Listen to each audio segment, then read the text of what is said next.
Chapter 21:13. Tianming hurriedly went back to his room and changed into clean clothes while Boyo took Mr. Adair to the hospital. In the process of changing clothes, he had already called Lucas and officially informed him, asking him to return to Oris Hill immediately. Lucas had been waiting for the news, so he arranged for the private jet to prepare for takeoff almost immediately and was scheduled to leave Beijing early tomorrow morning.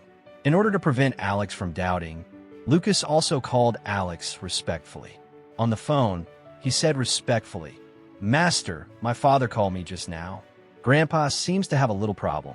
I have to rush back as soon as possible, so I may leave Beijing early tomorrow morning." Alex pretended to be surprised and asked, "Lucas, what's wrong with your grandpa? Is it a serious problem?" Lucas hurriedly said, "Master, don't worry, my dad said there's nothing serious, but his mind seems to be a little unconscious, so I hurried back to take a look."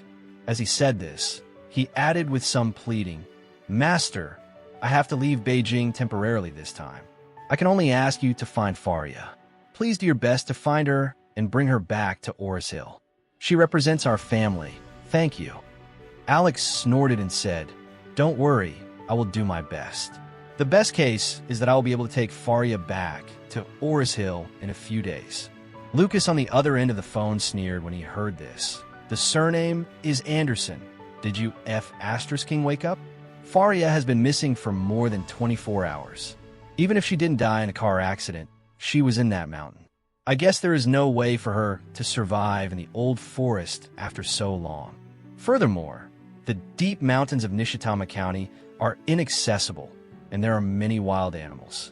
Maybe her body has now been eaten by birds and beasts in the mountains, and only the bones are left. Do you want to take her back to Oris Hill? Have your dream of spring and autumn come together?" However, even though he thought so in his heart, Lucas still said very sincerely, "Master, thank you so much."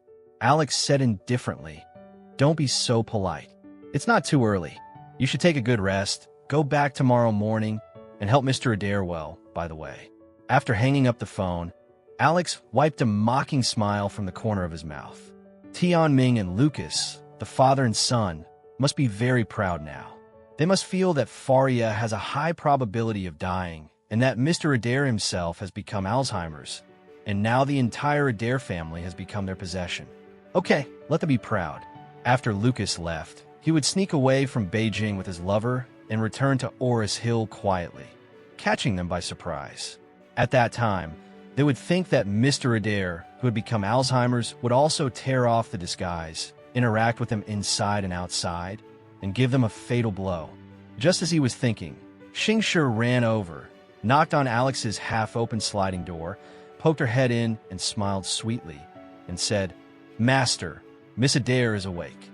Alex smiled and said, "She slept all day and finally woke up." Xingshi smiled and said, "She was frightened last night, and after walking in the mountains for so long, she must be exhausted. It is normal to sleep longer."